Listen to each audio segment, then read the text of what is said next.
নারীর স্তন। এই নারীর স্তন পুরুষের কাছে এত ইম্পর্টেন্ট কেন? যত পুরুষ কবি আছে তাদের কবিতায় নারীর স্তন, যত লেখক আছে তাদের লেখার মধ্যে নারীর স্তন, যত আর্টিস্ট আছে তাদের আঁকার মধ্যে নারীর স্তন।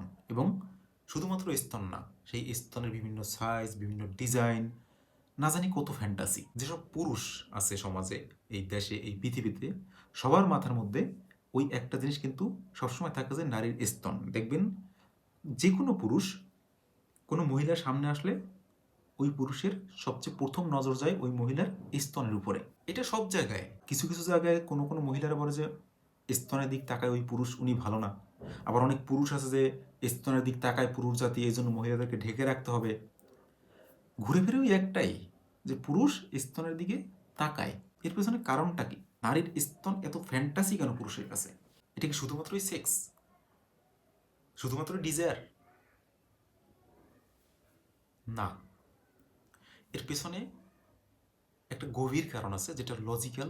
সেটা হচ্ছে, কোনো বাচ্চা যখন এই পৃথিবীতে আসে, ভূমিষ্ঠ হয়, ভূমিষ্ঠ হওয়ার পরে তার যে প্রথম অনুভূতি তার জিহ্বায়, তার মুখে, সেটা হচ্ছে তার মায়ের স্তন। ওই বাচ্চাটা তার প্রথম দিকের যে অনুভূতি তা সম্পূর্ণ হচ্ছে তার মায়ের স্তনকে ঘিরে। ওইখান থেকেই তার খাবার, তার কান্না হলে ওইটাই বন্ধ করবে এবং ওইখানে আসলেই তার শান্তি, যে সে একটা সেফ জায়গায় আছে।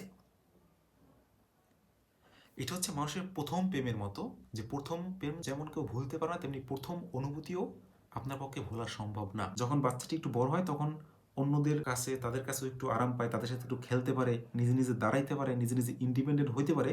আস্তে আস্তে ওই জিনিসটা, ওই যে স্তনের অনুভূতিটা, সেটা হয়তো তার মাথার কোনো একটা জায়গায় পড়ে যায়। এটা হচ্ছে প্রথম অনুভূতি। তারপর অনেকগুলো অনুভূতি তার উপরে আসে, ওইটা নিচে পড়ে যায়, কিন্তু কখনো শেষ হয় না।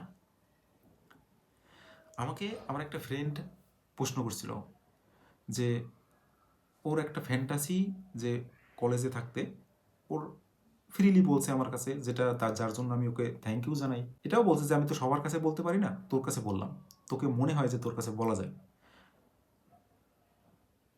বাক্যটা শুরু হয়েছে, আমাদের কলেজে একজন বিধবা ছিল, যে অল্পবয়সী বিধবা হয়েছে, বলছে যে তার স্তনের দিকে ওর নজর যায়। আমি বলছি শুধুমাত্র তার স্তনের দিকে নজর যাওয়া তো সম্ভব না, যদি হয় তাহলে সবার দিকে যাবে। বলে হ, সবার দিকেই যায়, কিন্তু কারণটা কি? তো কারণ হচ্ছে এই, যে তোর প্রথম যে অনুভূতি পৃথিবীতে, সেটা হচ্ছে স্তনের অনুভূতি। এবং যখন তুই মারা যাবি, তাহলে তুই যতই বৃদ্ধ হও, সেই বৃদ্ধ সময়ে যখন তুই মারা যাবি, ঠিক মারা যাওয়ার মুহূর্তেও তোর মাথার মধ্যে যে চেতনাটা আসবে, সেটা হচ্ছে একজন নারীর স্তন। কারণ ওইটাই তোর প্রথম অনুভূতি, আর ওই প্রথম অনুভূতি দিয়েই তোর শেষ অনুভূতি হবে, যাতে তুই নতুন করে আবার একটা জায়গায় যেতে পারো, সেটা হোক ওপারে এপারে, যেথায়। তাই নারীর স্তন এমনই, শুধুমাত্র যে কোনো পুরুষ নারীর দিকে তাকালেই, স্তনের দিকে তাকালেই যে সেক্সুয়ালিটি বা ডিজায়ার, এমনটা না। ওই যে তাকানোটা, সেই তাকানোটা সে ইচ্ছায় না তাকালেও তার ভেতর থেকে যে সেই অনুভূতিটা আছে, সেই অনুভূতি তাকে ওইখানে চোখ ফেলতে বাধ্য করে। আমি জাস্টিফাই করতেছি না, পুরুষ অবশ্যই ডিজায়ার চোখে, যারা রেপিস্ট আছে তারা তো নিশ্চয়ই সেই হিসেবে তাকায় না। কিন্তু এই যে কবিদের লেখার মধ্যে, আর্টিস্টদের আঁকার মধ্যে যে এত স্তন, এর পিছনে এইটাই কারণ। কারণ ওই আর্টিস্ট তার প্রথম অনুভূতিকে কোথাও না কোথাও সে ফুটিয়ে তুলবেই জীবনের। একজন লেখক তার যে জীবনের প্রথম অনুভূতি, সেটা তার লেখার মধ্যে বের হবেই।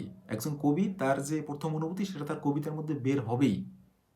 এটাই সিম্পল রিজন, এই জন্য কবিতায়, লেখায়, আর্টে এত নারীদের স্তন দেখতে পাওয়া যায়।